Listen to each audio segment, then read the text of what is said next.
Bom dia, amigos. Bom dia, amigas. Hoje é domingo, né? Parece que foi ontem que eu gravei o último videozinho para colocar aqui para a gente refletir. Eh, eu estou gravando esses videozinhos que vai falar sobre política e religião, né? Eu sempre gosto de gravar após o meu trabalho religioso, né? Não sei nem se eu posso falar religioso, mas é um trabalho de caridade que tem por inspiração o Evangelho de Nosso Senhor Jesus Cristo naquilo que ele sempre diz que devemos fazer aos outros aquilo que nós desejamos que sejam feitos a nós. Eu gosto muito de usar as colocações dele, né, do nosso mestre, em todos os sentidos. E a inspiração que nos chegaram hoje foi o seguinte: humildade e caridade, né? E aí eu estive pensando, né, meditando sobre essas 2 palavras, humildade e caridade, né. E eu já disse aqui a vocês que o certo, o correto mesmo seria que, nós, ensinássemos essas coisas, essas questões da lei, né, da evolução para as crianças nas escolas, né. Para a gente formar uma nova geração, uma geração que tivesse condições de discernir entre o que é errado e o que é certo, né. Por quê? Porque a política ela está sempre ligada às nossas vidas pessoais, não tem como a gente separar isso, né. Ou você tem uma religião ou você não tem, ou então, você tem a família que tem, mesmo que você não compactue, mas ela está sempre na nossa vida. E eu não consigo compreender por que que a escola tem que ser laica, né. Eu acre eu acredito que ela tem que ser laica no sentido de que nós não podemos, fazer uma religião separada das outras. Por exemplo, eu não posso fazer doutrina espírita, porque eu sou espírita. O evangélico não pode fazer evangelismo, porque ele é evangélico. O católico não pode fazer o muçulmano, e assim por diante. Porém, nós sabemos que isso não é a realidade. As nossas escolas estão cheias de evangélicos ditando normas lá dentro, né? Isso é uma coisa assim ridícula, insuportável, e a gente é obrigado a suportar em nome não sei de quê, porque se o Estado é laico, nós não podemos ter preferências por religiões dentro da escola, né. Se o diretor não pode ter preferência pelo catolicismo ou por outra religião qualquer, ele também não pode ter pelo evangélico, só porque o evangélico é aquilo que eu sempre falo, né, é abusado, ele se impõe, porque ele acha que aquilo é certo. E quer dizer que então o outro que usa o evangélico o evangelho de Jesus no catolicismo ou em outra religião qualquer não está certo? Só ele que está certo? Então, essas questões, a gente precisa pensar e falar sobre elas, né. Não é certo, não é certo. Se eu não posso falar da minha religião, o outro também não pode, o outro professor também não pode falar da dele. E politicamente isso vigora por quê? Vamos supor, se temos uma prefeita que é evangélica, vocês perceberam bem, outro dia aí, a discussão da questão de, mulheres trans usar banheiro feminino, né. Ela simplesmente não quis saber, não quis negociar, não, se impôs e falou que não, que estava errado, que etcétera, etcétera, e simplesmente vigorou a lei dela. Por quê? Porque ela é evangélica.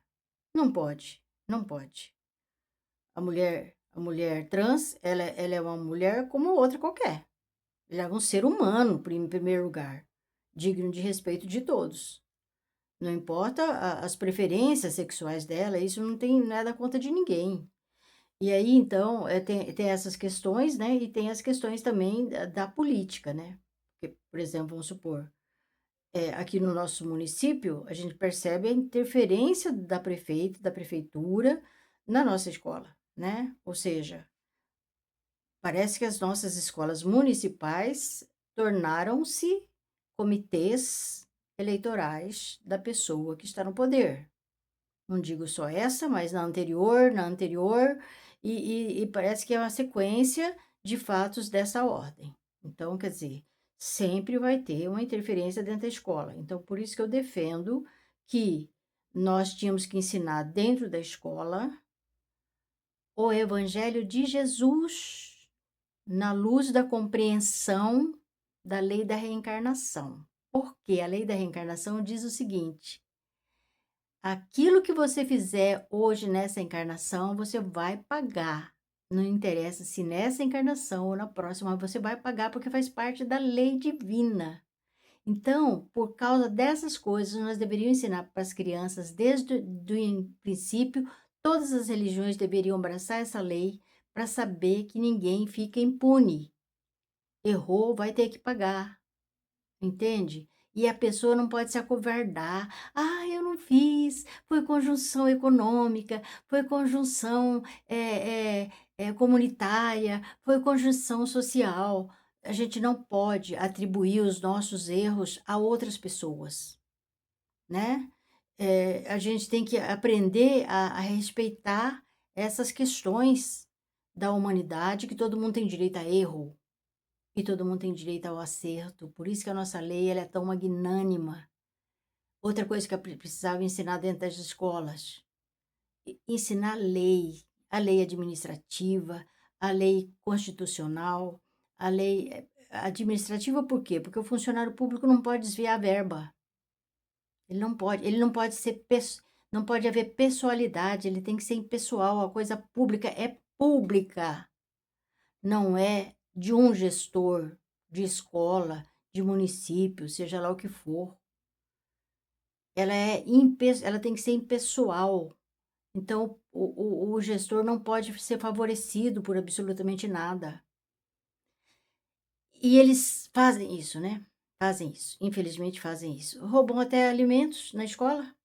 Diretor que desvia até, né? A gente já viu esses escândalos aí na mídia, né? E a gente fica escandalizado, indignado e não pode fazer nada, porque a lei não permite nem que fale o nome daquele diretor que fez esse escândalo, né? Que fez essa barbaridade, né? E aí, então, tínhamos que ensinar em nossas escolas, desde o ensino fundamental. O que que é lei? Para que que ela serve? Por que que ela existe? O que que ela diz? O que que ela prega? O que que ela ensina?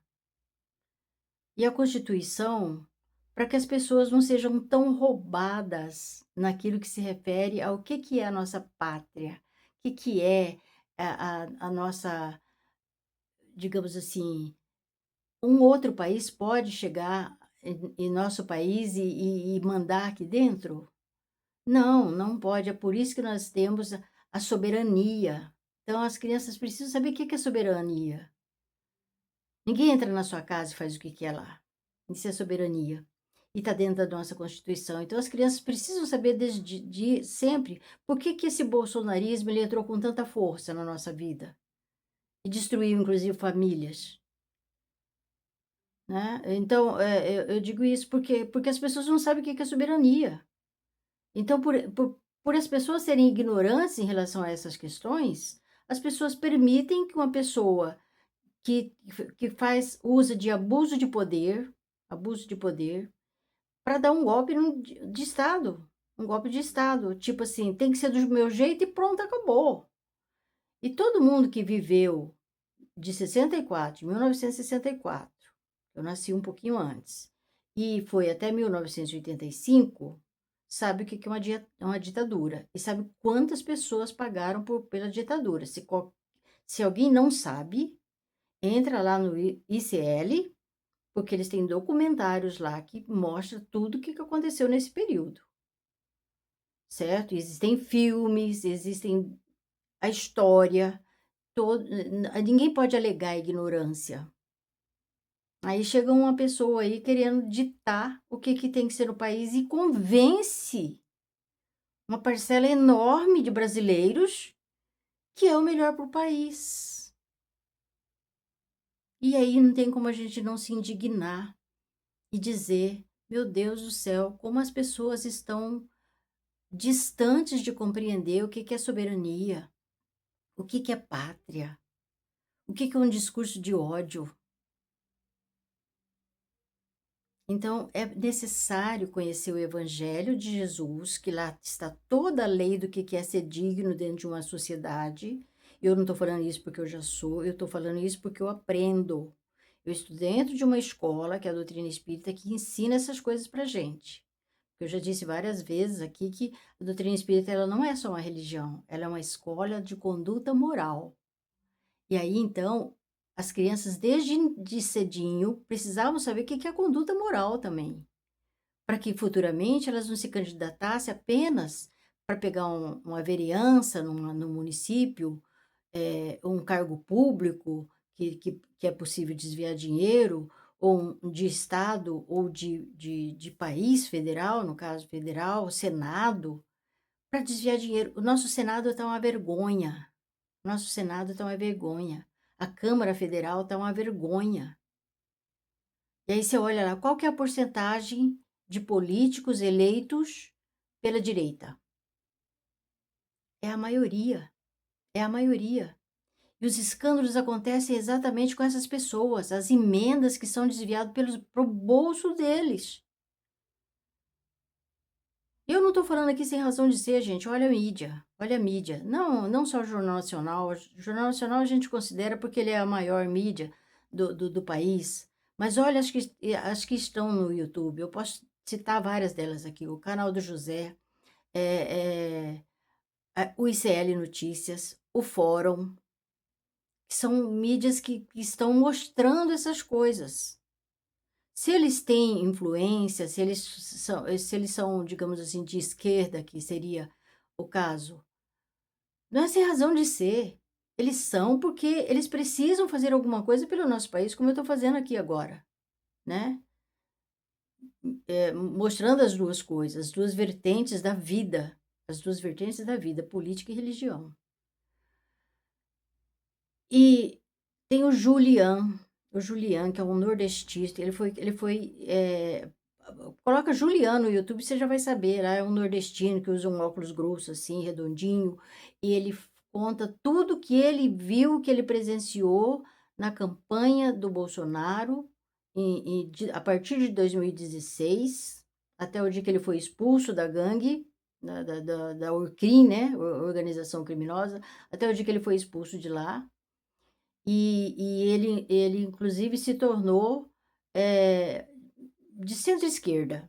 Centro-esquerda, centro-direita, ali está no centro ali, ele não é mais, ele não se considera mais de direita, pelo menos não essa direita extremista que defende o crime, defende as organizações como como o que tem que ser do país. Ou seja, tem que ser um país de bandido, de gente desonesta, de gente que corrompe, de gente que desvia, de gente que faz tudo errado. O Julian. Procurem no YouTube e vocês vão ver o quanto este homem está colaborando para que as pessoas desapeguem dessa extrema-direita golpista. Então, por quê? Porque isso faz parte da nossa vida, isso interessa diretamente a nós, indivíduos brasileiros, que somos responsáveis pelo nosso voto. Por que que a Constituição não bota tudo de uma vez na cadeia? Porque fomos nós que colocamos eles lá. A Constituição é obrigada a respeitar isso e dar direito de defesa a todos eles. Por isso que a coisa é demorada desse jeito. Então a gente tem que pensar antes de fazer. Olha a ficha do sujeito antes de votar, pelo amor de Deus, né? Olha a ficha do sujeito. Apesar de que a gente sabe, né? Que nem, por exemplo, o Julian, ele fala o seguinte, que o Banco Master, gente, ele foi montado para ser uma segunda Lava Jato. Por isso que ele colocou até pessoas do Supremo Tribunal lá. Por quê? Porque ele queria se envolver, ter uma aura de poderosos, de dirigentes do país inteira. Por quê? Porque dessa forma ele estaria sendo ajudado e auxiliado, e todos aqueles que levaram vantagem no seu banco, todas essas pessoas estariam comprometidas e teriam obrigação de não permitir que se avançassem as investigações, que não se chegassem ao dono do crime, que é o Daniel Borcaro. Então todo mundo sabe dessas coisas, todo mundo está vendo, todo mundo está assistindo. Pensemos, queridos amigos, queridos, amigos virtuais, né, porque os meus amigos são os virtuais, né, porque, pessoalmente eu não sou uma pessoa muito empática, então, portanto, eu não sou uma pessoa de muitas relações. Eu já falei para vocês que eu sou autista e eu optei com 28 anos de viver sozinha e eu tenho, assim, dá para contar no dedo da mão aqui, ó, quantos amigos eu tenho, e não preenche, viu. Por quê? Porque eu sou uma pessoa diferente. O autista é uma pessoa diferente, né. O meu hobby é estudar, então não tem como eu ser igual a outras pessoas. Mas isso, segundo, graças a Deus, né, o psiquiatra me aliviou, ele disse que isso é normal na pessoa que é autista. E eu acabei me libertando, né, porque eu estava escrava disso, sofrendo com muita depressão, com muita angústia, e eu não podia falar, porque tudo que eu falava magoava as pessoas, elas se afastavam de mim, porque eu sou uma pessoa que eu penso dessa forma como eu estou colocando para vocês aqui, e eu resolvi me libertar. Resolvi me libertar, porque eu falei assim: "Não, eu sofri a vida inteira por não poder falar, porque as pessoas calam a minha boca, porque as pessoas querem que eu esteja dentro dessa caixinha que todo mundo coloca e que tem que ser igual a todo mundo. Eu não sou igual, infelizmente eu não sou igual, então eu tenho que falar. Então, eh, vamos pensar, quem sabe a gente monta um movimento para que as escolas comecem a ensinar desde cedo o que é direito administrativo, o que é uma constituição, por que nós temos 3 poderes, né? Para que os nossos políticos do futuro não sejam tão ladrões, tão desonestos. Que coisa feia, meu Deus! Então eu peço para que todos nós possamos pensar nessas coisas. Vamos pensar.